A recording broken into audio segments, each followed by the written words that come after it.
Okay, Bhagavad Gita अध्याय 9 श्लोक संख्या 10।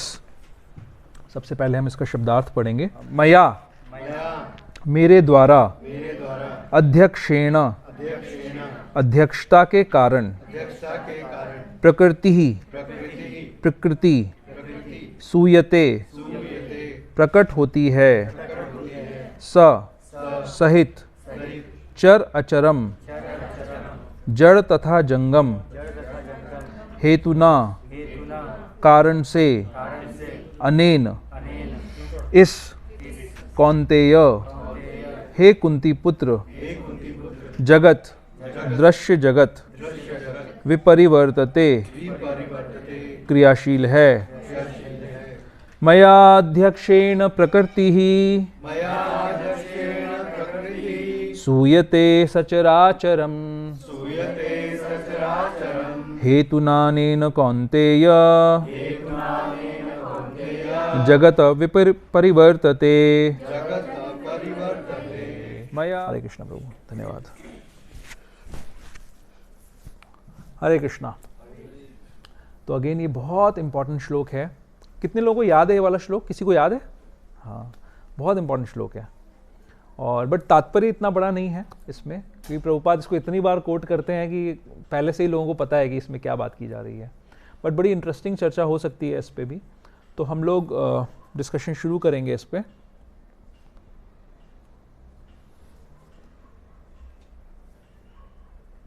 हाँ,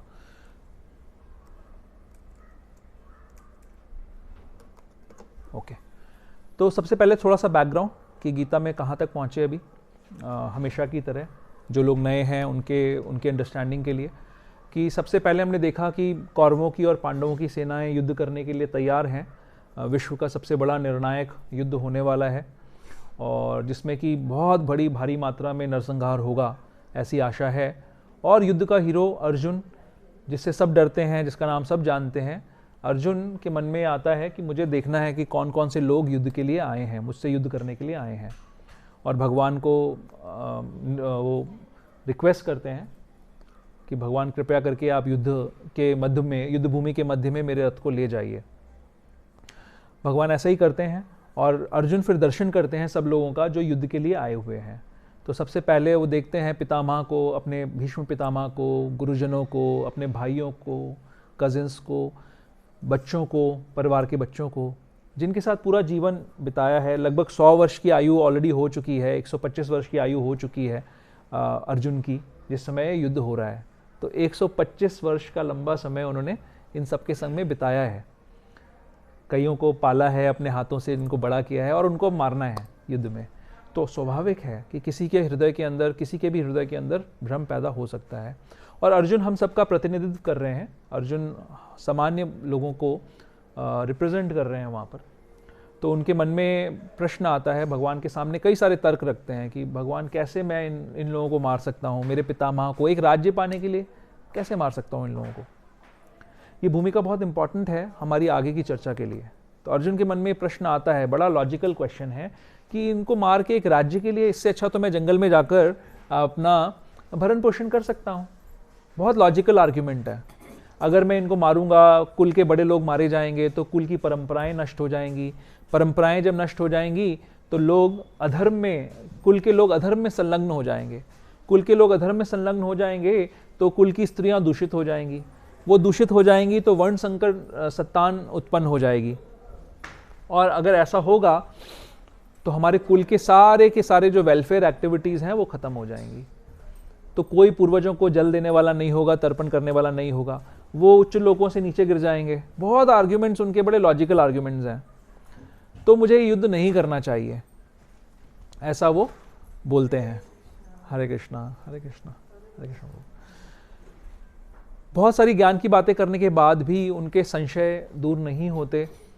भगवान की अल्टीमेटली शरण ग्रहण करते हैं। दूसरे अध्याय के अंदर भगवान को निवेदन करते हैं कि भगवान कृपया करके मेरा मार्गदर्शन करिए और मुझे बताइए कि क्या करना चाहिए, मुझे क्या करना है, कैसे करना है।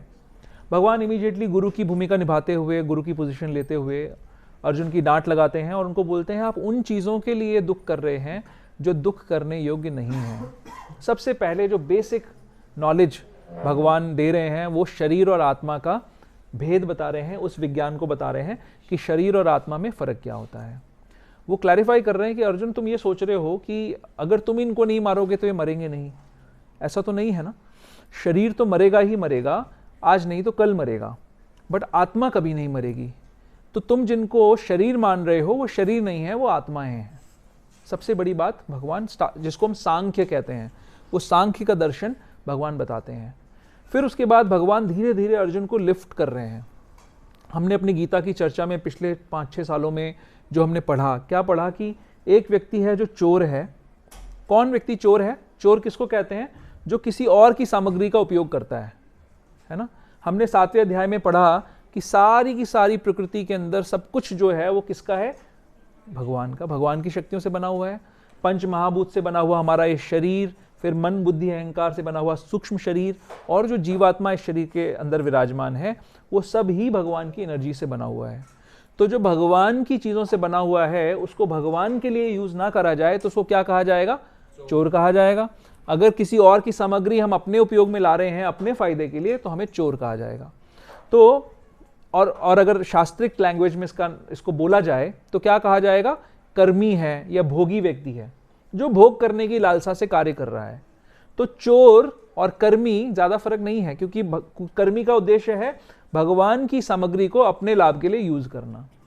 फिर भगवान उनको उठाते हैं उसके ऊपर से सकाम कर्मयोग के लेवल पे, यानी व्यापार के लेवल पे। सिंपल भाषा में व्यापारी बनाने की बात करते हैं कि भाई आप ठीक है, भगवान को थोड़ा सा टैक्स दीजिए, थोड़ा सा प्रार्थना करिए, भगवान से कुछ मांगिए और फिर अपना भोग भी करिए। तो भगवान ने उनको बताया अर्जुन को दूसरे अध्याय के अंदर कि अगर आप युद्ध करेंगे तो हो सकता है जीत जाएं तो सारा साम्राज्य मिल जाएगा, नहीं जीते मारे गए तो स्वर्गलोक में जाओगे, वहां पर भोग करोगे।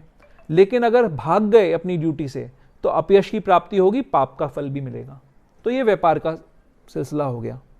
उसके बाद भगवान और उठाते हैं, नेक्स्ट लेवल पे उठाते हैं, फिर ड्यूटी के स्तर पे, है ना, निष्काम कर्मयोग, कि अपने कर्म को ड्यूटी समझ के करो, उसके फल में आसक्ति मत रखो, जो फल होगा उसको भगवान की सेवा में नियोजित कर दो। तो चोर, फिर व्यापारी, फिर ड्यूटी। उसके ऊपर भगवान लाना कहाँ चाहते हैं? निष्काम कर्म योग में अगर भगवान का प्रेम शामिल कर दिया जाए, प्रेम का संबंध शामिल कर दिया जाए तो क्या बन जाएगा? भक्ति बन जाएगा। तो चोर के स्तर से, व्यापारी के स्तर से, ड्यूटी के स्तर पर, अपनी जिम्मेदारी के स्तर से, फिर प्रेम के स्तर पे भगवान लाने का प्रयास कर रहे हैं। गीता का उद्देश्य यही है। तो भगवान उनको फिर अल्टीमेटली निष्काम कर्म योग में फिर भक्ति योग के बारे में बताना प्रारंभ करते हैं, लेके आना चाहते हैं। और अभी हम क्या पढ़ रहे हैं? गीता के जो मध्य का जो भाग है, जो गीता का हृदय है, वो है भक्ति योग। कर्म की बात कर ली, चोरी से, व्यापार से, जिम्मेदारी तक की बात कर ली, अब भक्ति योग की बात चल रही है। उसके बाद अगले 6 अध्याय में हम ज्ञान की बात समझेंगे। तो भगवान ने बता दिया, पहले 6 अध्यायों के अंदर बता दिया, अलग अलग तरीके के योग बता दिए। ये बता दिया कि जीवात्मा का जो भाव है वो चेतन है, जीव चेतन है, उसको कुछ ना कुछ एक्टिविटी करनी है। तो अगर वो एक्टिविटी, अर्जुन बार बार कह रहे हैं मैं जंगल में चला जाऊंगा जी, मैं रिनाउंस करना चाहता हूं हर चीज को, मैं वैरागी बनना चाहता हूं। भगवान कह रहे हैं नहीं, वैराग्य से ज्यादा बेटर है युक्त वैराग्य। आप युक्त हो जाओ, आप भगवान, आप सेवा करो, ड्यूटी को करो, मेरे लिए करो। तो भगवान अकर्म का संदेश 4थे अध्याय के अंदर देते हैं, बताते हैं कि ये क्या विज्ञान है, अकर्म का क्या विज्ञान है, कि कार्य करते करते भी अकर्म कैसे होगा। संसार में अगर अच्छे कर्म करोगे अच्छे फल मिलेंगे, बुरे कर्म करोगे बुरे फल मिलेंगे। अच्छे और बुरे कर्मों के फल दोनों ही बांधने वाले हैं। तो क्या करा जाए? किसी ज्ञानी ने सोचा जी कर्म ही नहीं करते हैं, काम नहीं करेंगे तो ना बजेगा बांस, नहीं क्या बोलते हैं उसको, ना रहेगा बांस ना बजेगी बांसुरी, तो कर्म ही नहीं करते हैं। हाँ, ना रहेगा बांस ना बजेगी बांसुरी, तो कर्म ही नहीं करते हैं। लेकिन जीव चेतन है, वो बिना कर्म के नहीं रह सकता, काम करेगा, कुछ ना कुछ एक्टिविटी करेगा। तो फिर भगवान ने बताया कि कैसे कर्म में अकर्म होता है। अकर्म का मतलब निष्क्रिय होना नहीं है, भगवान के लिए कर्म करना और उस कर्म के फल में आसक्ति ना रखना और उस फल को भगवान की सेवा में लगाना ही अकर्म है। ये भगवान ने बता दिया। उसके बाद फिर से चर्चा हुई, अष्टांग योग की चर्चा हुई। अर्जुन ने बोला जी मैं अपने हाथों से वायु को रोक सकता हूं, लेकिन आप जो तरीका बता रहे हैं मैं अपने मन को कैसे कंट्रोल करूं। भगवान ने बोला जी आप अगर अभ्यास करोगे तो आप इसको भी कर पाओगे। सब कुछ बताने के बाद भगवान ने बताया, हमारा क्विज क्वेश्चन आ गया कि कौन सा योगी टॉप मोस्ट होता है। ये क्विज क्वेश्चन रिपीट इसलिए होता है कि हमें वो टॉप मोस्ट योगी बनना है ना। क्या 3 क्वालिफिकेशन बताई भगवान ने, कौन बताएगा? हाँ, शरणागति सबसे पहली चीज, फिर सेकंड क्या है? हर समय भगवान के बारे में सोचना, तीसरी चीज क्या है? श्रद्धा पूर्वक जो आपने बताया भजन करना। तो ऐसा जो व्यक्ति जो भगवान के शरणागत है, हर समय भगवान के बारे में सोच रहा है और भगवान का श्रद्धा पूर्वक भजन कर रहा है, भगवान डिक्लेयर कर रहे हैं कि वो टॉप मोस्ट योगी है। अब अगर ऐसा भगवान के लिए करना है तो भगवान ने बताना फिर 7वें अध्याय में शुरू करा कि वो क्या है। भगवान को जानना पड़ेगा ना ये सब करने के लिए। किसी की शरणागति लेनी है, सोचना है उसके बारे में, उसका भजन करना है, तो उसको जानना पड़ेगा। तो भगवान ने अपना परिचय दिया 7वें अध्याय के अंदर, कुछ कुछ बताया। परिचय तो दे ही रहे हैं, स्टार्टिंग से बताया कि मेरी शक्तियां क्या हैं, और बताया सबसे इंपॉर्टेंट बात बताई कि जो उनकी ये प्रकृति है, हाँ, वो 3 गुणों वाली जो प्रकृति है वो उनकी शक्ति है। वो दुर्जय है, उसको आप जीत नहीं सकते, लेकिन एक ही तरीके से उसको जीता जा सकता है। अगर भगवान की शरण ग्रहण कर लोगे तो आप उससे जीत सकते हो, या वो आपको सताएगी नहीं। ठीक है। फिर बताया भगवान ने, जब शरणागति की बात आ गई तो बताया कौन लोग हैं जो भगवान की शरण नहीं लेते, कौन से 4 तरीके के लोग हैं जो भगवान की शरण लेते हैं। फिर बताया कि ये सब चीजें अंत समय में अगर भगवान का ध्यान कर लिया, भक्ति के माध्यम से हम भगवान को प्राप्त कर सकते हैं। 8वें अध्याय में बताए मार्ग कि कैसे अगर अंत समय में हम भगवान का ध्यान करते हैं तो हम भगवान के धाम जा सकते हैं। बताया उसमें 2 तरीके के मार्ग कि जो भगवान का भक्त नहीं है बट जो योगी है, वो अगर प्रकाश के मार्ग से अपना शरीर छोड़ता है तो फिर वो संसार में नहीं आता, अंधकार के मार्ग से अगर शरीर छोड़ता है तो संसार में आना पड़ता है। लेकिन साथ साथ में एक बड़ी अच्छी बात बताई हम सब के लिए कि जो अनन्य भक्त है भगवान का, वो किसी काल में भी अपना शरीर छोड़ता है तो वो संसार में नहीं आता, वो भगवान के धाम में ही जाता है। तो फिर आया 9वां अध्याय जिसके अंदर भगवान ने ये बताया कि वो अनन्य भक्त कैसे बना जाता है। उस ज्ञान को, जो महान ज्ञान है, क्या चैप्टर का नाम है इसका? 9वें अध्याय के चैप्टर का नाम क्या है? परम गुह्य ज्ञान। परम गुह्य ज्ञान, परम गुह्य ज्ञान इस चैप्टर में इसमें बताया। तो पहले 3 श्लोक, अभी हम 10वां श्लोक डिस्कस कर रहे हैं। पहले 3 श्लोकों के अंदर भगवान ने इस ज्ञान का ग्लोरिफिकेशन करा, गुणगान करा, बताया कि ये क्या ज्ञान है, और 2 क्वालिफिकेशन बताई कि कौन व्यक्ति इसको अटेन कर पाएगा। किसी को याद है वो 2 क्वालिफिकेशन क्या है? क्या 2 क्वालिफिकेशन है इस ज्ञान को? पहले और तीसरे श्लोक के अंदर क्वालिफिकेशन है, कोई पढ़ के भी बता दे तो अच्छा लगेगा। हाँ हाँ, ईर्ष्या नहीं होनी चाहिए, और एक और क्या है?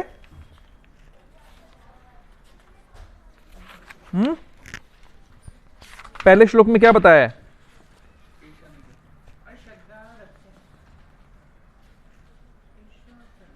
और तीसरे श्लोक में श्रद्धा। तीसरे श्लोक में बताया श्रद्धा।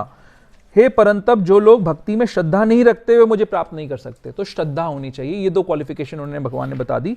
फिर उसके बाद के जो 3 श्लोक हैं उसमें क्या डिस्कस किया था हमने? भगवान क्या है? हर जगह व्याप्त हैं। तो वो व्याप्त होने से क्या फायदा है, क्या नुकसान है हमारा?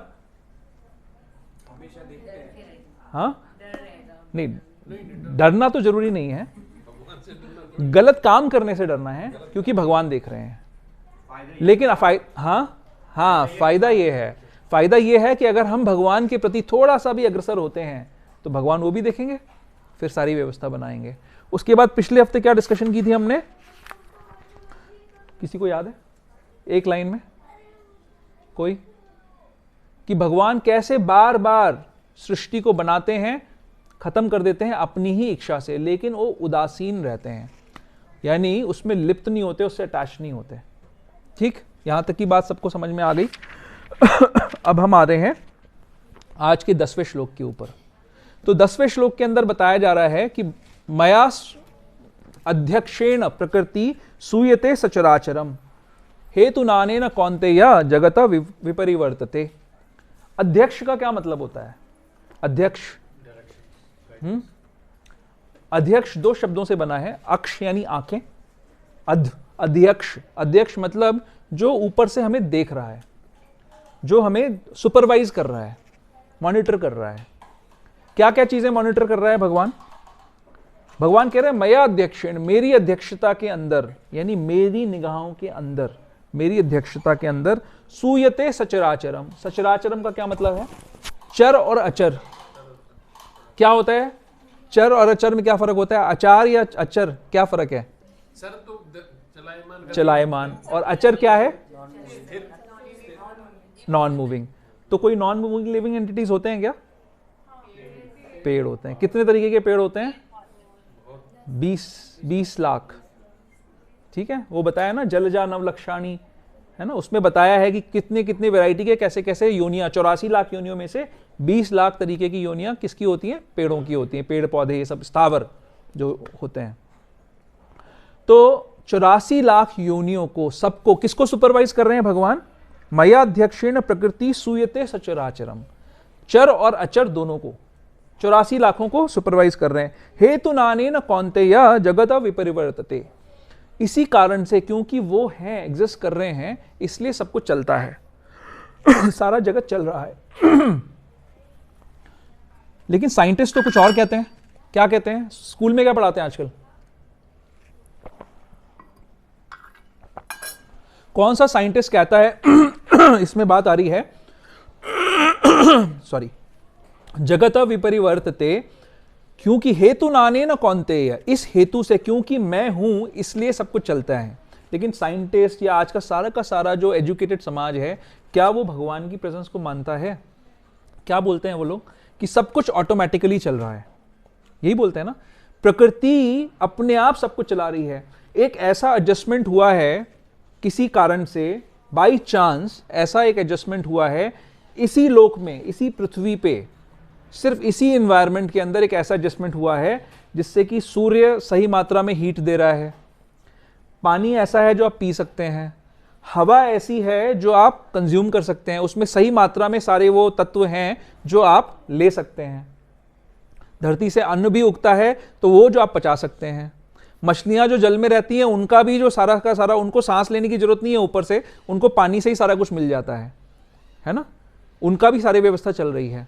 तो ये सारी चीजें, एक ऐसा बड़ा चांस क्रिएट हुआ है, साइंटिस्ट ये कहते हैं कि ऐसा चांस क्रिएट हुआ है कि इस समय, इस पॉइंट ऑफ टाइम पे सारी चीजें एकत्रित हो गई हैं एक साथ में, ताकि ये जीवन चल सकता है। कैसा, क्या ये बात मानने योग्य है? लगती है ये बात मानने योग्य? कौन सी चीज ऐसी है जो हम बिना इंटेलिजेंस के कर सकते हैं?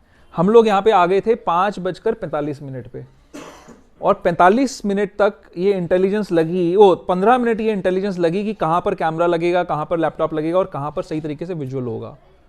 प्रभु जी से 1 हफ्ते पहले डिस्कशन हो गई थी कि यहाँ पे प्रोग्राम होने वाला है, 1 हफ्ते या 3 दिन 2 दिन पहले। तो ये सारी बिछाई और ये सब चीज़ें की गई हैं, आप यहाँ पे आराम से बैठे हैं, पंखे चल रहे हैं, लिफ्ट के अंदर व्यवस्था है ऊपर आने की। क्या ये प्रोग्राम बिना प्लानिंग के हो सकता है? प्रसाद ही नहीं मिलेगा कल से प्लानिंग प्रसाद की चल रही है कि प्रसाद क्या बनेगा चलो ये चीजें तो छोड़ दो। सुबह सुबह जब हम उठते हैं और ब्रश करना होता है, अपने पेस्ट लगाकर और अपने दांतों को साफ करना होता है, क्या वो बिना प्लानिंग के हो सकता है? उसको भी हमें एक टूथपेस्ट चाहिए, एक अदद ब्रश चाहिए, या जो 2 लोग अभी भी सभ्य हैं वो दातुन करते हैं, असभ्य लोग टूथब्रश यूज करते हैं और टूथपेस्ट यूज करते हैं, सभ्य लोग दातुन यूज करते हैं। वो दातुन चाहिए कहीं से, है ना, और वो दातुन बनाने वाला कोई होना चाहिए, वो पेड़ होना चाहिए जहां पर दातुन मिलता है, और वो पेड़ भी ऐसा अजीब सा है कि वो दांतों को साफ कर देता है ना, दातुन। तो हर छोटे से छोटे कार्य को करने के लिए इंटेलिजेंस की आवश्यकता है। और साइंटिस्ट लोग ये कह रहे हैं कि ये सूर्य है अपने आप ही उग जाता है, और वो इतना दूर है, कितना 93 मिलियन माइल्स दूर है, राइट?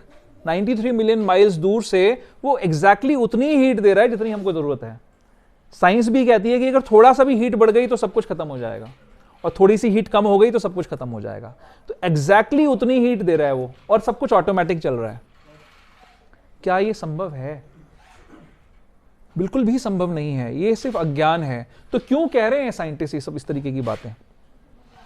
उनको क्या, क्यों ऐसा उनको, जैसे प्रभुपाद जी एग्जाम्पल देते हैं कि ये कुएं का जो मेढक होता है, उसको अगर कोई बोले कि प्रशांत महासागर है, तो मान लीजिए एक मेढक कुएं के बाहर निकल गया और किसी तरीके से प्रशांत महासागर पहुंच गया, और उसके बाद वो वापस आता है कुएं में और अपने दोस्त को बताता है कि देखो जी मैं तो प्रशांत महासागर होके आया हूँ, तो बहुत बड़ा होता है।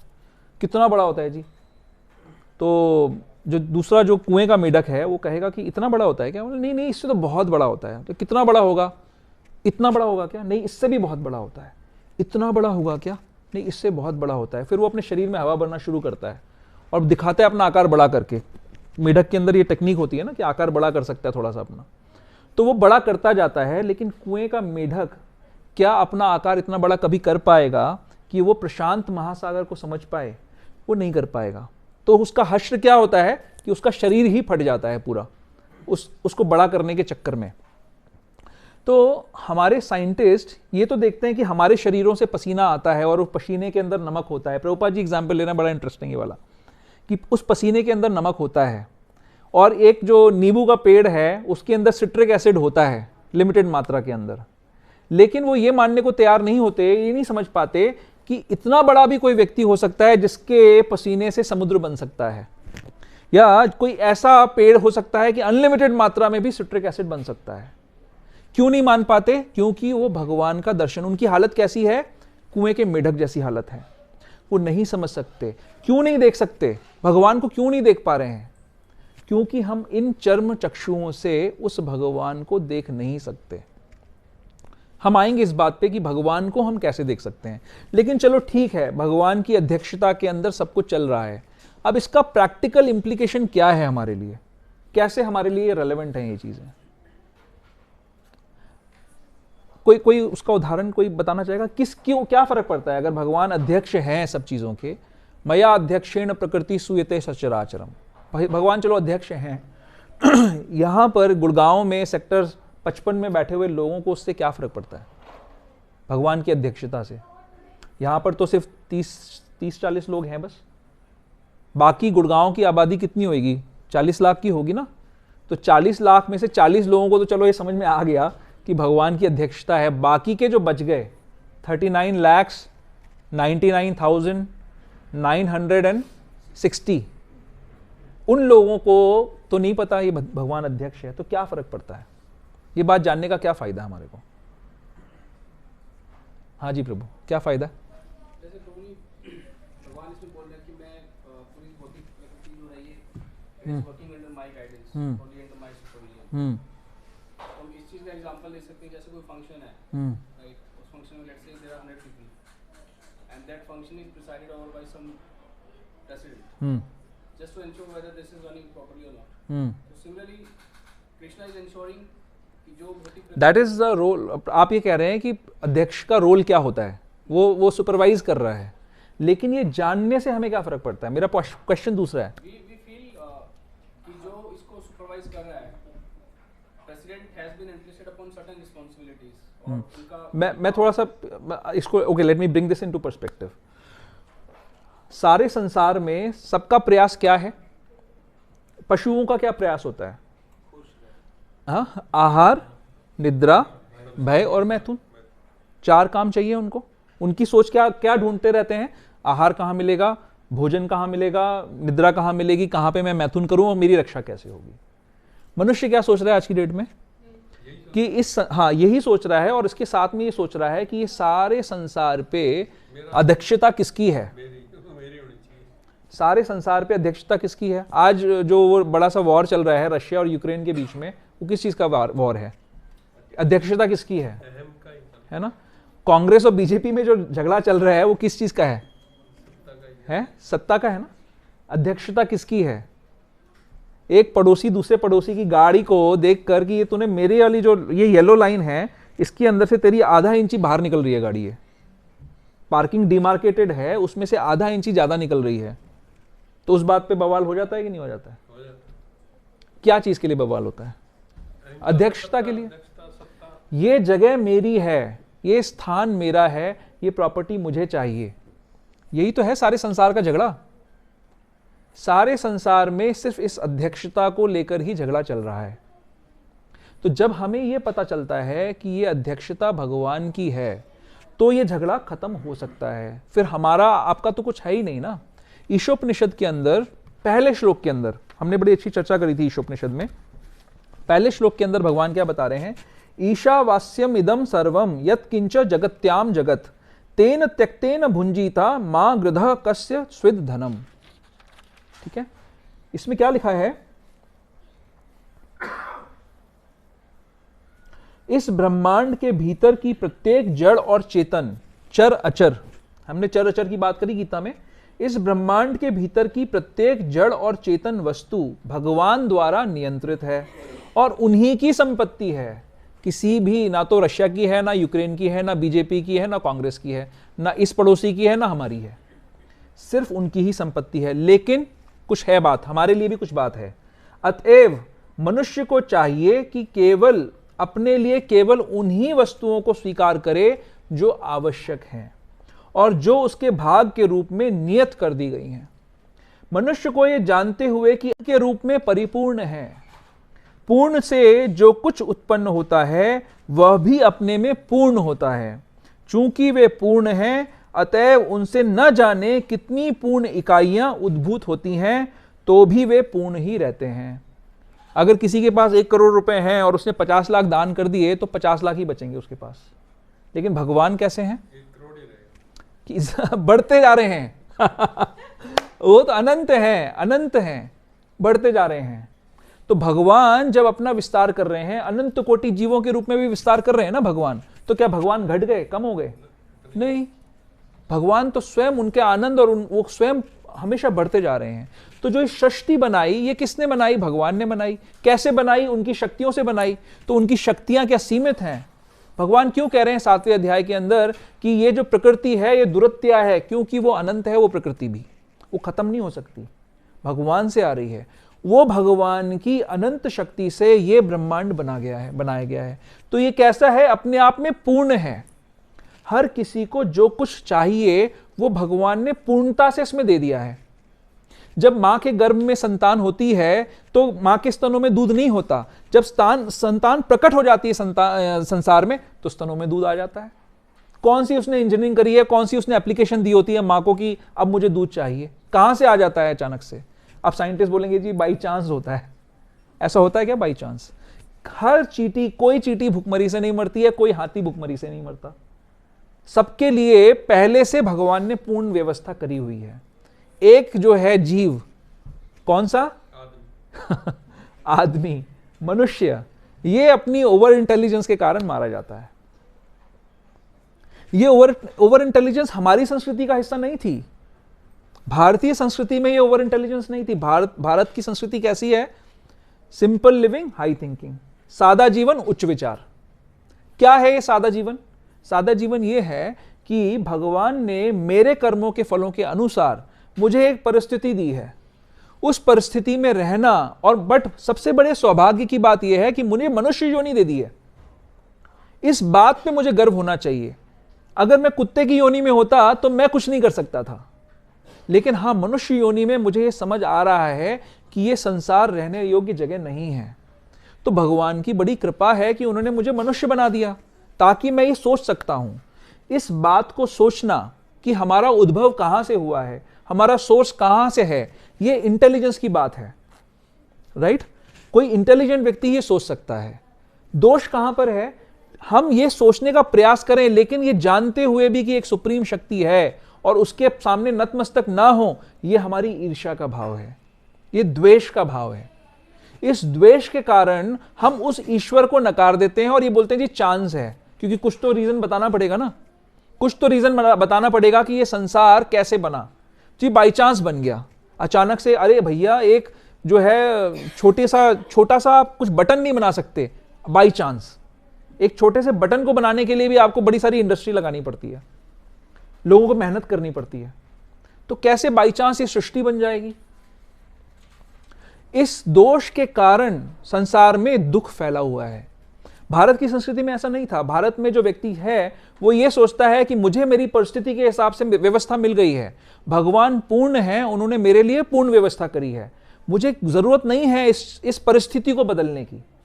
हाँ, लेकिन मैं जीव हूं तो मैं चेतन हूं, मैं काम करता रहूंगा, अपनी परिस्थिति में मैं काम करूंगा और वो काम करना मेरी जिम्मेदारी है। उसके फल को मैं भगवान की सेवा में लगा दूंगा। और वैसा करने से, अगर मैं वैसा करूंगा तो भगवान सक्षम है, वो मुझे मेंटेन करेंगे। जब वो चींटी और हाथी को मेंटेन करते हैं तो मुझे भी कर लेंगे। मुझे क्यों नहीं करेंगे मेंटेन? तो वो मुझे मेंटेन करेंगे। और जितना अवधि मेरे लिए इस शरीर में दी गई है उसमें मेरा एक ही लक्ष्य होना चाहिए। मेरा लक्ष्य ये होना चाहिए कि मैं दोबारा शरीर ग्रहण ना करूं। ये मेरा लक्ष्य होना चाहिए। ये लक्ष्य नहीं होना चाहिए कि मैं इस अवधि को ज्यादा बड़ा कर लूं। क्या फायदा होगा? कितना भी बड़ा कर लो, जब ब्रह्मा जी की 311 ट्रिलियन की आयु है तो उसमें भी वो संतुष्ट नहीं हो सकते। ऐसा हो सकता है, संभव है कि ब्रह्मा जी भी संतुष्ट ना हो पाए। तो आप कितनी कर लोगे? 311 ट्रिलियन की आयु लेके करोगे क्या? 311 ट्रिलियन ईयर्स की आयु लेके करोगे क्या? या मैं अपने भोग बढ़ा लूं तो क्या फायदा होगा उसका? वो भोग आपको अभी भी सेटिस्फाई नहीं कर रहे। 84 लाख योनियों में आप घूम आए हो, चक्कर मार आए हो, अभी तक आपको संतुष्ट नहीं किया उन्होंने। तो अब क्या ऐसी चेंज हो जाएगा, ऐसी बात हो जाएगी कि उन भोगों से अब आप संतुष्ट हो जाओगे? ऐसा तो कुछ भी नहीं होगा। यही कारण है कि भारतीय लोग सादा जीवन, उच्च विचार। उच्च विचार यह है कि मेरा लक्ष्य है भगवत प्राप्ति। मेरी परिस्थिति में मैं अपने किए हुए कार्यों को भगवान की सेवा में नियोजित करूंगा क्योंकि वो मेरे प्रेमी हैं। यह भक्ति योग है। इस भक्ति योग को करते करते मैं इस जीवन काल को काट लूंगा अपना, और जब जीवन खत्म होगा तो मुझे दोबारा इस नश्वर संसार में नहीं आना पड़ेगा। मैं वहां जा सकता हूं जो भगवान का सच्चिदानंद धाम है, जो सच्चित और आनंद का बना हुआ भगवान का धाम है। वहां जाकर भगवान के साथ में आनंद करूंगा। वो आनंद की जगह है। अभी मैं जेल में पड़ा हुआ हूं। तो जब ये सब बातें कब हो सकती हैं? जब हम अपने आप को अध्यक्ष की पोजीशन से नीचे गिराएं। आज की डेट में तो गली का कुत्ता भी अपने आप को अध्यक्ष समझता है। जिस टेरिटरी में, उसकी टेरिटरी में कोई भी चला जाएगा वो भौंकना शुरू कर देगा। उसको भी यही लगता है कि मैं अध्यक्ष हूं यहां का। आप किसी नए एरिया में चले जाओ, वहां के सारे कुत्ते आपके पीछे पड़ जाएंगे कि तुम मेरी एरिया में कैसे आ गया, यहां का राजा मैं हूं। तो एक छोटे से छोटे बच्चे से लेकर बड़े से बड़े राजा तक सबकी यही मेंटालिटी है। एक बच्चे के पास अगर उसका खिलौना कोई दूसरा बच्चा ले ले तो वो चिंगाड़ेगा, चीखेगा। तमोगुण में होगा ना, वो भी चीखेगा कि क्यों मेरा खिलौना कैसे ले लिया तुमने। हम सभी उसी सोच से ग्रसित हैं। हमने अपना ध्यान भटका दिया है मुख्य लक्ष्य से। मुख्य लक्ष्य ये नहीं है कि इस व्यवस्था को ज्यादा इंप्रूव किया जाए। भगवान इसीलिए बता रहे हैं, हमारे पास तो बुद्धि है नहीं समझने की कि कहां से सब कुछ बना है। तो भगवान खुद अपने आप आ गए, देखो जी मैं तुम्हारा पिता हूं, मैं अध्यक्ष हूं। आगे बताएंगे, प्रभुपाद जी तात्पर्य में बता रहे हैं ना, अहम बीज प्रदा पिता, मैं ही बीज प्रदान करने वाला पिता हूं। क्या क्या और क्या करेंगे बताओ। वो बच्चों को, भटके हुए बच्चों को समझा रहे हैं कि भैया तुम्हारा पिता मैं हूं, मेरे पास आने का प्रयास करो। अगर मेरे पास आ गए तो तुम्हारे सारे कष्ट, प्रॉब्लम सॉल्व हो जाएंगे। मेरे से दूर रह के ये मत सोचो कि तुम सुखी रह सकते हो। मेरे पास आ जाओ। उसका रास्ता भी बता रहे हैं। क्या रास्ता है उसका? सबसे पहले जब हमारे अंदर ये ईश्वर का भाव आता है तो हमारे अंदर क्या उत्पन्न होता है? राग और द्वेष। आज कोई कांग्रेस पार्टी का वक्ता या लीडर किसको गाली देता है? जो नॉन कांग्रेसी है उसको। कभी देखा कांग्रेस वाला कांग्रेसी को गाली दे रहा है? कभी देखा पड़ोसी जो है अपने घर के बच्चे को डांट रहा है, वो दूसरों को ही डांट रहा होगा। क्यों? क्योंकि जो मेरे पार्टी में है, जो मेरे दायरे में है, वो मेरा है, और जो अपोजिट पार्टी में है वो पराया है। इसको क्या कहते हैं? राग और द्वेष। ये राग और द्वेष क्या है? ये भ्रम है। क्योंकि हमारी असली पहचान क्या है? जीवेर स्वरूप है कृष्णेर नित्य दास। किसके लिए कहा गया? जीवेर स्वरूप। कौन सा जीव?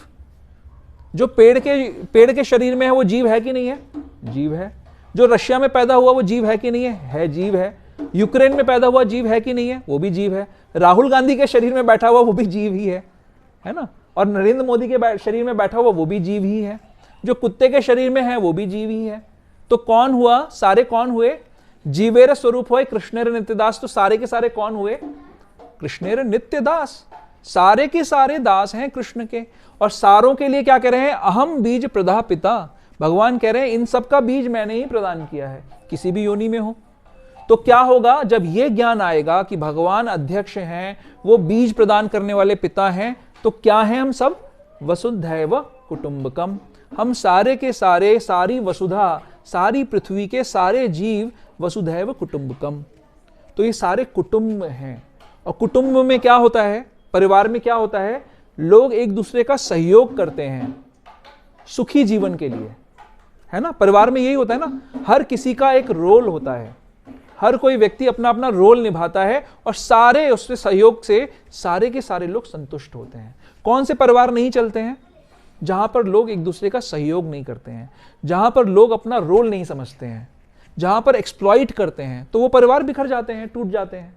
जब भी परिवार बिखरते हैं तो इसीलिए बिखरते हैं कि लोग सहयोग करना बंद कर देते हैं। तो जब वसुधैव कुटुंबकम है तो कैसा परिवार होना चाहिए? जो भगवान ने चौथे अध्याय में बताया, चतुर्वर्णम मया सृष्टम गुण कर्म विभागशः, कि भाई ये सारे के सारे जो लोग हैं वो सारे मैंने 4 वर्णों में बांट दिए हैं। कैसे बांटे हैं जी? ब्राह्मण का बेटा ब्राह्मण होगा क्या? डॉक्टर का बेटा डॉक्टर बन सकता है? हमारे डॉक्टर साहब के बेटे जो बैठे हुए हैं यहाँ पर, अब उन्होंने तो MBA किया है, अब ये डॉक्टर साहब दवाई देते हैं, मैं ले लेता हूं। दूसरे डॉक्टर साहब अगर वो बोले मैं तो जी मेरे पिताजी डॉक्टर हैं, आप दवाई आपको दे रहा हूं, मैं प्रिस्क्राइब कर रहा हूं, लेगा कोई दवाई?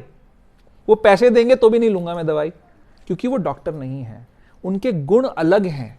इसी प्रकार से चतुर्वर्णम मया सृष्टम गुण कर्म विभागशः, जो जिसके गुण हैं, जैसे जिसने कर्म करने हैं उसके हिसाब से आप लोग विभाजित हो जाओ, एक दूसरे का सहयोग करो, सारे सारे काम बढ़िया हो जाएंगे। किसके लिए करो? लक्ष्य की प्राप्ति के लिए करो। वो भागवतम में कौन सा श्लोक है? सेकंड चैप्टर का, विश्वक्सेन कथा सुयम, उसकी स्टार्टिंग क्या होती है? ना उत्पादयेत यदि रतिम श्रम एव ही केवलम। मैं फर्स्ट वर्ड भूल रहा हूं उसका। बेसिकली उसका पर्पस ये है कि अगर हम हमारे जो कार्य हैं, ये जो वर्णाश्रम में हम डिवाइड करते हैं अपने आप को, उसका लक्ष्य है भगवान की प्रसन्नता। ना उत्पादयेत यदि रतिम श्रम एव ही केवलम, ये ढूंढना सा फर्स्ट वर्ड भूल जाता हूं मैं हमेशा। तो वो श्रम एव ही है, सिर्फ श्रम है, वो उसका लक्ष्य है। हमारे सारे कार्यों का लक्ष्य भगवान की प्रसन्नता होना चाहिए। तो ये जो वसुधैव कुटुंबकम का परिवार है, हाँ, धर्मस्य सुनिष्ठिता पुंसाम विश्वक्सेन कथा स्वयं, है ना। धर्म क्या है? वर्णाश्रम धर्म है। धर्मस्य सुनिष्ठिता पुंसाम विश्वक्सेन कथा स्वयं, विश्वक्सेन यानी विष्णु के आनंद के लिए, उनकी कथा में रुचि उत्पन्न हो, उसके लिए सारा धर्म है। ना उत्पादयति यदि रतिम, अगर उससे आपकी रति उत्पन्न नहीं हो रही है भगवान के प्रति, भगवान की कथा के प्रति, तो श्रम एव ही केवलम, वो सिर्फ निरर्थक गधे वाला काम है और कुछ नहीं है। जैसे गधा निरर्थक प्रयास करता रहता है, घास हर तरफ बिछी हुई है, लेकिन गधे को वो थोड़ी सी घास के लिए क्या करना पड़ता है? खूब सारा वजन ढोना पड़ता है। वो घास अवेलेबल है, इसीलिए गधे को गधा कहा जाता है ना। अदरवाइज कोई कारण नहीं है गधे को इतना इंसल्ट करने का, लेकिन वो घास जो अवेलेबल है इजीली, उसके लिए इतनी मेहनत कर रहा है। इसी प्रकार से हमारा काम सारा गधे वाला काम है, अगर हम भगवान के प्रति रति उत्पन्न नहीं कर रहे हैं अपने कार्यों के माध्यम से। तो वसुधैव कुटुंबकम के अंदर क्या होगा कि सारे लोग सहयोग करेंगे एक लक्ष्य के लिए, भगवान की प्राप्ति के लिए। तो सादा जीवन उच्च विचार, जब हमें यह समझ में आ जाएगा कि भगवान ही अध्यक्ष हैं हम सबके, और उनकी अध्यक्षता है, उनकी ही प्रोप्राइटरशिप है, सारा कुछ भगवान का है, चर अचर सब कुछ भगवान का है, सारी संपत्ति भगवान की है, मुझे मेरा कोटा मिला है, भगवान ने मेरा कोटा दिया है और वो पूर्ण है, वो हमारे को मेंटेन करने के लिए सफिशिएंट है। संसार में उत्पात इसलिए हो रहा है कि हर कोई ये सोच रहा है कि मेरे पास कुछ डेफिसिट है, मेरे पास मुझे जितना मिलना चाहिए उससे कम मिला है। ऐसा तो है ही नहीं। आपके कर्मों के अनुसार और आपके जो डिजायर्स के अनुसार आपको सही कोटा मिला है, उसमें आपका जीवन यापन हो सकता है। अपना नॉर्मल प्रयास करिए, अपने कर्मों के फलों के अनुसार आपके जीवन में परिस्थितियां अच्छी और बुरी आती जाती रहेंगी। भगवान पहले ही कह दे रहे हैं गीता के 2nd चैप्टर के अंदर। वो कौन सा श्लोक है जिसमें भगवान कह रहे हैं कि तांस्तिशव भारता, है ना, मात्रा स्पर्शस्तु कौन्तेय शीतोष्ण सुख दुखदा आगम आपाइनो नित्य तांस्तितिक्षव भारता। यही कह रहे हैं ना भगवान कि जैसे इंद्रियों का ये जो सुख और दुख आता है, जैसे सीजन्स बदलते हैं, सुख दुख उसी तरीके से आते रहते हैं, तो इनको टॉलरेट करना सीखो। हाँ, सिद्ध असिद्ध जो 2.48 है उसमें भी यही बोल रहे हैं ना, समभाव से टॉलरेट करके सिद्ध। हाँ, मेरे को याद नहीं आ रहा है, लेकिन ठीक है, मेरा पॉइंट वही है कि हमें टॉलरेट करना सीखना है उसको। तो हमारा अटेंशन इस चीज में नहीं होना चाहिए, हर समय इस चिंता में नहीं होना चाहिए, इस दुख में नहीं होना चाहिए कि इस व्यक्ति को तो इतने रिसोर्सेज मिल गए, ये व्यक्ति इतना आनंद कर रहा है, मेरे जीवन में तो मुझे कभी आनंद मिला ही नहीं, मैंने तो अपना सारा जीवन दुख में काट दिया। ये द्वेष की भावना है, ये भगवान पे लांछन है। भगवान का परफेक्ट सिस्टम है, आपने जो कुछ आप भोग रहे हो अपने जीवन में आपने ही डिजर्व किया है उसको, लेकिन भगवान कष्ट को कम करके दे रहे हैं। आप ज्यादा डिजर्व करते थे, जितना कष्ट आपके जीवनों में आपको मिला है उससे ज्यादा आप डिजर्व करते थे, भगवान उसको कम करके आपको दे रहे हैं। ये हमेशा याद रखिए। क्यों कम कर रहे हैं? क्योंकि वो पिता हैं, उतनी ही सजा दे रहे हैं जिससे कि आप सुधर जाओ, उतनी सजा दे रहे हैं बस, ना उससे ज्यादा ना उससे कम। डिजर्व आप ज्यादा करते थे, उससे कम दे रहे हैं। तो इसीलिए हमें टॉलरेट करते हुए हमारा अटेंशन होना चाहिए कि कैसे मैं इस संसार से ऐसे निकलूं कि वापस ना आ जाऊं। इस तरफ हमारा अटेंशन होना चाहिए, ना कि इस तरफ कि मैं कैसे संसार के रिसोर्सेज को और बढ़ाता जाऊं, क्योंकि वो तो आप थोड़े समय ही भोग पाओगे। कितना भी इकट्ठा कर लो, जितना आपके शरीरों में आपको जान दी है, जितना समय दिया है कि इस शरीर में रहना है, उतने ही दिन रह पाओगे। तो जितना भी इकट्ठा किया है सब छोड़ना पड़ेगा, तो फायदा क्या है? इससे अच्छा है उसको यूज करो भगवान की सेवा के लिए, ताकि भगवान के लिए प्रेम जागृत हो जाए हृदय में। ये ही मेन लक्ष्य है। इस सारा जो गीता के अंदर जो सी चीजें बताई जा रही हैं, भगवान अलग अलग तरीके से, अलग अलग एंगल से एक ही बात को आपको समझाने की कोशिश कर रहे हैं, हमको समझाने की कोशिश कर रहे हैं कि अपना फोकस सही जगह पे रखो। तो कैसे डेवलप होगा प्रेम? ये बताया है, प्रेमांजन श्रुत भक्ति विलोचनेन संतः सदैव हृदयेषु विलोकयन्ति यम श्याम सुंदरम अचिंत्य गुण स्वरूपम गोविंदम आदि पुरुषम तमहम भजामि। अपनी आंखों में प्रेम का अंजन लगाना पड़ेगा तो भगवान दिख जाएंगे। जो मूर्ख साइंटिस्ट हैं उनको क्यों नहीं दिख रहे? क्योंकि उन्होंने तो ईर्ष्या का अंजन लगाया हुआ है। उनको तो स्वीकार ही नहीं करना है कि भगवान कोई है, नहीं तो उनको झुकना पड़ेगा। अगर ये मान लिया कि कोई एक ऐसा जीवन है जिससे सारे जीवन क्रिएट होते हैं, तो वो तो सुपीरियर हो गया ना, उसके सामने नमन करना पड़ेगा। तो उन्होंने कह दिया कि नहीं जी, मैटर जो है यानी जो जड़ पदार्थ हैं उससे ही हम क्रिएट कर लेंगे जीवन को। आज तक नहीं कर पाए। चल रही है पोस्ट डेटेड चेक चल रही है, अभी भी वादा है कि आगे कुछ समय में ऐसा आएगा जिस दिन हम जीवन को मैटर से क्रिएट कर देंगे। बट ऐसा कभी नहीं होगा, क्योंकि जीवन का स्रोत जीवन ही होता है। तो हमें अपनी आंखों में प्रेम रूपी अंजन लगाना पड़ेगा भगवान का दर्शन करने के लिए। तो वो प्रेम रूपी अंजन कहां से आएगा? कौन से मार्केट में मिलता है? कौन सी वेबसाइट पे मिलता है? अमेजोन पे मिलता है क्या प्रेम का अंजन? हाँ, कौन सी वेबसाइट है? कौन सी, कितने रुपए देने पड़ेंगे उसके लिए? हाँ, किसके पास है? किसके पास मिलेगा वो अंजन? हाँ तो कौन से मार्केट में मिलता है ये प्रेम का अंजन? क्या मोल है उसका? उसका मोल है भगवान के भक्तों की प्रेममय सेवा। और ऐसे शुद्ध भक्त हम लोग कितने भाग्यशाली हैं। श्रील प्रभुपाद की हम उसमें आ गए, संगति में आ गए, उनके शिष्य गुरुजनों के हम कृपा में आ गए। उनके पास है ये प्रेम का अंजन। किस मोल मिलेगा? क्या दाम देना पड़ेगा? अपनी प्रॉपर्टी नाम कर दें, उनके दे देंगे प्रेम का अंजन। हाँ, गुड़गांव में तो हर प्रॉपर्टी 2 करोड़ से कम की नहीं है। एक फ्लैट नाम कर दें, यहाँ सबके पास 4-4 फ्लैट होंगे। हाँ जमीनें होंगी, तो क्या क्या नाम करेंगे तो प्रेम का अंजन मिल जाएगा। क्या करें, क्या करेंगे? कौन सी रिश्वत दें ये अंजन मिल जाए? पहले तो ये लालसा होनी चाहिए, ये लौल्य होना चाहिए कि हमें ये अंजन चाहिए। आजकल किसी को अंजन नहीं चाहिए। आजकल सबको क्या चाहिए कि 4 के 8 फ्लैट कैसे होंगे, सबको वो चाहिए। इसलिए उनको वही मिल रहा है। कृष्णा यदि छूटे भक्ते भुक्ति मुक्ति दिया, कबहू ना देना प्रेम धन राखे न लुकाइया। अगर भगवान छूट जाए, बोले ठीक है, भगवान ये कह रहे हैं ना, क्या कह रहे हैं वो, अकामो सर्व कामो वा मोक्ष काम उदारदी तीव्रेन भक्ति योगे ना ये तो पुरुषम परम। अगर आपकी बहुत सारी कामना है तो भी कृष्ण के पास जाओ। तो चलो ठीक है, कोई समझदार व्यक्ति बोलता है कि चलो मैं भगवान के पास जाके कामना करूंगा कि मेरे 4 की जगह 8 फ्लैट हो जाएं।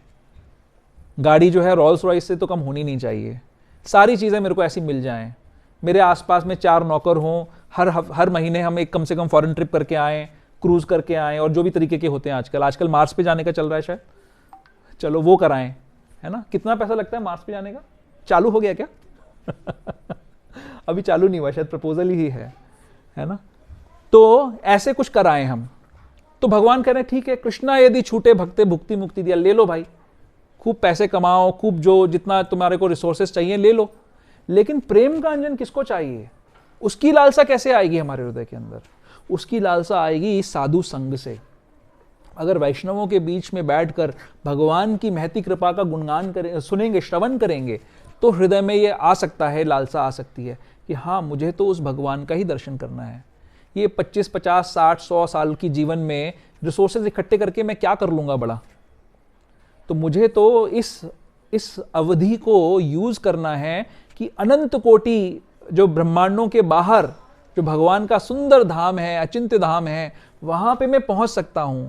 सोचो कितना छोटा इन्वेस्टमेंट है, कितने छोटे इन्वेस्टमेंट से हम यहां से निकल सकते हैं, और प्रक्रिया कितनी आसान है। हिरण्यकशिपु ने 36,000 साल की तपस्या करी है ना, देवताओं के 100 वर्ष की तपस्या करी, देवताओं का 1 वर्ष हमारे देवताओं के 100 वर्षों की करी, राइट। उनके 1 वर्ष में हमारे 360 वर्ष निकल जाते हैं, एक दिन में हमारा 1 साल निकल जाता है। 36,000 साल तपस्या करने के बाद उसको वो राज्य मिला जो 6 साल के अंदर भगवान ने प्रहलाद महाराज को दे दिया, ऐसे ही फ्री में। तो कोई तो आपको कह नहीं रहा कि भाई आपको 36,000 साल की तपस्या करनी है, जंगल में जाकर एक अंगूठे पे खड़े होना है और हाथ ऊपर खड़े कर कर सांस भी नहीं लेनी है, ऐसा तो कोई कह नहीं रहा आपको, और शायद आप कर भी नहीं पाओगे, राइट। तो क्या करना है? हमारी प्रोसेस कैसी है? हमने डिस्कस किया था ना, सुसुखम कर्तुम अव्ययम, सुसुखम कर्तुम, सुंदर है, बहुत सुख प्रदान करने वाली प्रोसेस है हमारी। क्या प्रोसेस है? खूब कीर्तन करना है। सुंदर कीर्तन में किसको आनंद नहीं आता? सुंदर भगवान के अर्चा विग्रह, प्रभु जी ने इतनी सुंदर यहाँ पर लक्ष्मी नारायण जी को विराजमान कर रखा है, इतना सुंदर दर्शन है ना। उनको दर्शन करोगे तो क्या है, हम कहते हैं ना, ट्रीट फॉर आईज, आंखों के लिए दावत है वो। अपनी आंखों को हम संतुष्ट कर सकते हैं भगवान के सुंदर दर्शन को कर कर, सुंदर कीर्तन से कानों को संतुष्ट कर सकते हैं, और इसके बाद होपफुली प्रसाद मिलेगा जिससे आप अपनी जिह्वा को संतुष्ट कर सकते हैं। तो क्या चाहिए फिर? भगवान के भक्तों के चरणों को दबाकर उनकी सेवा करके, चरण सेवा कर कर हम स्पर्श का आनंद भी ले सकते हैं, या भगवान की सेवा कर कर, अर्चा विग्रह की जो सेवा करते हैं उनको एहसास होता है कि भगवान के चरण कितने कोमल हैं, तो स्पर्श की जो इंद्रिय है वो संतुष्ट हो जाती है उससे, है ना। नासिका को भगवान के श्री चरणों में जो पुष्प अर्पित होते हैं उनको सूंघ कर अपनी नासिका को हम संतुष्ट कर सकते हैं। तो इस प्रकार से भगवान की सेवा, ऐसे सेवा और प्रैक्टिकल सेवा क्या? किसी तरीके से इस भगवान के सुंदर इस अपॉर्चुनिटी का प्रचार कर कर। कोई व्यक्ति हमें अगर यहाँ पे बताने आ जाए कि भैया इसके ऊपर एक फ्लैट में ना 100 करोड़ रुपए मिल रहे हैं, जो जाएगा उसको मिल जाएगा, तो उसको क्या करोगे? उस व्यक्ति को आप उसको दंडवत प्रणाम करोगे, करेक्ट। तो ये जो मिल रहा है, जो प्रभुपाद जी हमें दे रहे हैं गीता के माध्यम से, और भगवान जो बता रहे हैं, रिवील कर रहे हैं, ये कितने करोड़ का मैटर है? प्राइसलेस है, कोई उसकी कैलकुलेशन ही नहीं है। आज अगर किसी का व्यक्ति का टिकट कट गया है इस संसार से, उसको जाना है, तो कितने करोड़ में वो रुक सकता है? यहां पर कोई तरीका नहीं है उसको रुकने का। लेकिन अगर वही व्यक्ति भगवान की भक्ति करना शुरू कर दे और भगवान का भजन करे, तो उसका जाना फिर जाना नहीं है। उसका जाना फिर ये उसने इस जीवन का पूर्ण लाभ ले लिया। फिर उसने अपने जीवन को अरबों खरबों ज्यादा से भी ज्यादा वैल्यूएबल बना लिया। उस व्यक्ति ने, जिसने भगवान की भक्ति में अपने आप को फिक्स कर लिया, उसने भगवान के प्रेम का अंजन खरीद लिया। तो इसी के साथ कुछ क्वेश्चन आंसर्स हम लेंगे। अगर किसी का कोई प्रश्न है, कोई डाउट है, मेरा संदेश आपको यही है कि बहुत सिंपल प्रोसेस है। 16 माला का जप, 4 नियमों का पालन, भक्तों का संग और भक्तों के संग में प्रेममयी सेवा, अगर इसको हम करें तो हमारा जीवन सुखमय हो सकता है। एटलीस्ट इस ग्रुप में जो लोग बैठे हैं, हर हफ्ते पार्टी करते हैं, मेरे लिए तो ये पार्टी के समान है। आते हैं, प्रसाद पाते हैं, सुंदर कीर्तन करते हैं, अच्छे लोगों से मिलते हैं। इससे अच्छी पार्टी कुछ नहीं हो सकती। हर हफ्ते, कर्मी लोग भी हर हफ्ते पार्टी नहीं कर सकते, राइट। हम हर हफ्ते पार्टी कर रहे हैं, और वीकडेज में भी आपको खींची लेते हैं थोड़ा थोड़ा कहीं ना कहीं, राइट। तो हमारे कितने 5 प्रोग्राम्स चल रहे हैं, 5 क्लासेस चल रही हैं, तो हर हफ्ते में हर रोज हम कुछ ना कुछ कर सकते हैं। मैंने देखा कि अभी पृथुश्वर प्रभु की क्लास थी इस बार थर्सडे को, और उसमें अटेंडेंस कुछ नहीं थी। तो मुझे को लगा कि शायद मैं नहीं आ रहा हूँ क्लास में, इसलिए कोई नहीं आ रहा है। अगर ऐसी रिक्वायरमेंट है तो फिर मैं आना शुरू करता हूँ क्लास में। बट ये क्लास आप सब लोगों के लिए ज़्यादा है, मेरा निवेदन है, प्रायोरिटाइज करिए। हमने शाम को 8 बजे का समय रखा हुआ है, 8 से 9 उस क्लास को सुनने के लिए आइए। बहुत अच्छी क्लासेस चल रही हैं लॉज ऑफ नेचर पे, वो हमारे लिए हैं वो क्लासेस। कोई नहीं आया, 2-3 लोग आए, फिर भी उन्होंने क्लास दी थी ना, क्लास दी, 2 लोग आए बस। जो सॉरी, ओके, थैंक यू। तो मेरा आप सबसे निवेदन है कि इसको आप ज्वाइन करिए। ये कितना भक्त लोग कितनी मेहनत कर रहे हैं आप लोगों के लिए, ताकि आप तक ये संदेश पहुंचा सकें। तो उसको प्रायोरिटाइज करिए, उसको ये मत सोचिए कि ये ऐसा ही है, मतलब हमारे लिए ज़रूरी नहीं है। हम सबके लिए ज़रूरी है तब तक जब तक हम इस संसार में हैं।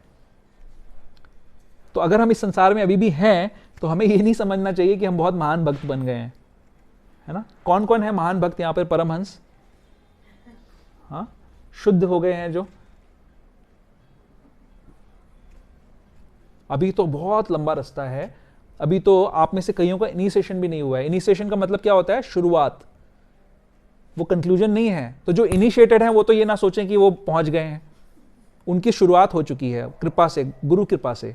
और जिनका इनिशिएशन भी नहीं हुआ है उनको बहुत चिंतित होना चाहिए, उनको बहुत ज़्यादा चिंतित होना चाहिए कि हम अभी तक इनिशिएटेड भी नहीं हैं, हमने शुरुआत भी नहीं करी है।